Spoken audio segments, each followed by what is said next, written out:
Morning everyone, Ian from DIY Home Gardening. Middle of January. Got a short while before I go to work.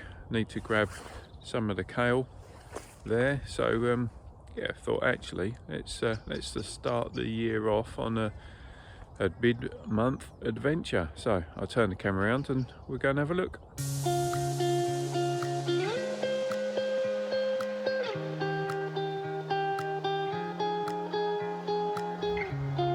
So I come up with the dog. Literally just open the fence so we can have a look together. You're seeing what I'm seeing. So there's the start of the sprouts on a couple of the rhubarb. Well, three out of four of the rhubarb, so that's good. The buds are still there on the black currants. Leeks looking pretty good, certainly much stronger than they were for the entirety of 2023. Now this is pretty amazing, the fact that this artichoke has not died back at all. It's just actually got bigger and bigger. Brassica cages, they went down just after Christmas when the storms hit, so one of them did end up actually over by the brassicas, so yeah, it got to know where it should have been. Anyway, I think I'm just going to take those apart. So for the time being, those two beds lay empty. They've had their dig and incorporating of organic matter, so they don't need anything else until planting. These were more Jerusalem artichokes that I'd found whilst doing the tidy up in this bed. They need to go in the bag to go into the proper bin. Can't have those in your green waste or in your compost bin because they're just spread too much.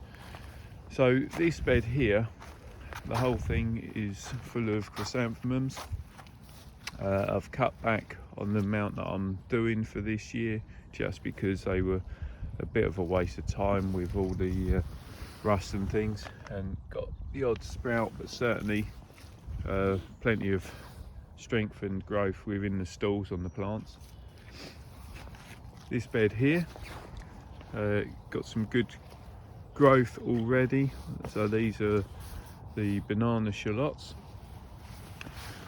There's 6 red cabbage in here, albeit they've been eaten a fair amount.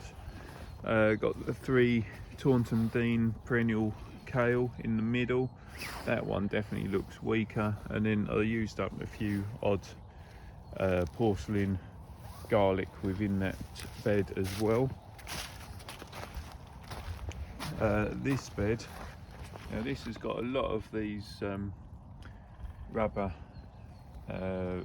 mushrooms or rubber fungus in it, which you get, there's another one, got a hole there. So you tend to get those forming where you've got quite manure or rich soil, which obviously is the case here. So don't eat them because they are poisonous, but don't be alarmed to see them. So within here, so I got sidetracked. The dog was going crazy. He's going crazy, running all through the onions. Hey! And that's what she's doing, she's fertilizing. So anyway, back to this. So within this bed here, we've got the elephant garlic. 2 types, so to speak, in as much as we've got the normal pieces, so the cloves in the first section, and then the back section are all corms. So the 2 different types really, but from the same plant. So we'll see how that progresses. And here, shallots up to there. Then the Egyptian walking onions, which they were looking okay before Christmas. I think cold's just got to them, well, cold and wet has just got to them a little bit. Certainly, you know, although these are self-seeded, but these nasturtiums look very scorched. Now this bed here is meant to be full of strawberries, and the bed that my son was going to be looking after, needless to say, he's not looked after it. There's as many weeds as there are strawberries, but this one has got hardly any soil in it, so it's always going to be a bit of a struggle. So that's something that needs addressing for this year, getting a bit of compost in around the plants. Now, finished this bed in the new year, so that's had the organic matter in it. So basically pulled all the good stuff from the bottom, put a good layer of manure in, and then got it back. But you can just see how wet it was, because totally ruined that. So woodpecker. Right, onions. So we've got up to here, up to this point here. So this lot, autumn champion. Then there's small block of red winter, and these are sensu, which is the Japanese onion, and then these are Welsh onions, which is sort of a perennial one. Don't use the onion as such, but you use the foliage much like you would do with chives. This bed here is all garlic, so looking nice and big. Obviously the dog wants to walk over it all, which is fantastic, but that's looking pretty good. Remains of the brassica bed, so purple sprouting broccoli. To be honest, waste of time. Well, it has been this year, so or last year, and probably this year as well, I imagine. So that's going to be coming out shortly. Got the last of the perpetual spinach in there. Something has been eating that alongside us. I suspect it's a rat. Cavolo Nero, which has been a real sort of go-to over the winter period. So good, so versatile. The last few of the rainbow chard that of late the rat has been having, or something's been having, and equally the sheep have enjoyed that as well. So I'll add to this the plan, sorry, of my intention, but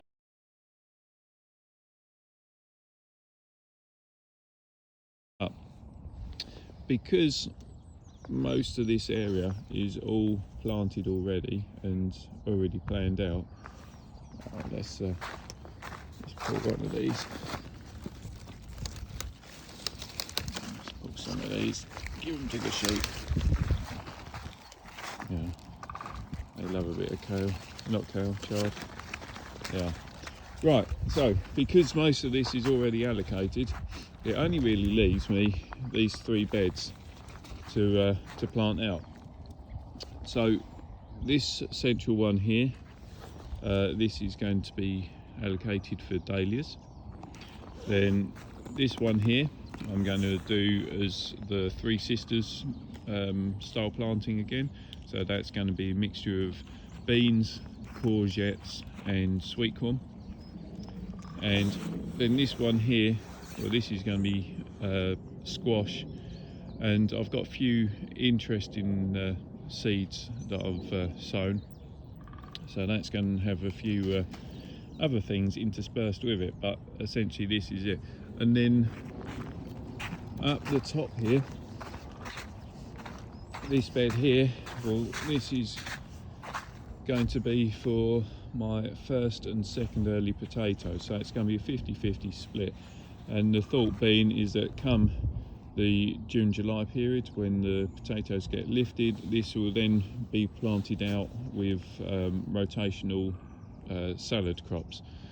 So the site is going to work a little bit harder this year.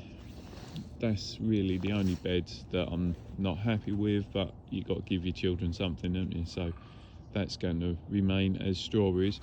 What it does mean is that I find myself short of space for growing pumpkins, so I might have to ask the landowner if perhaps I can take on another little area and grow some somewhere. So we shall see.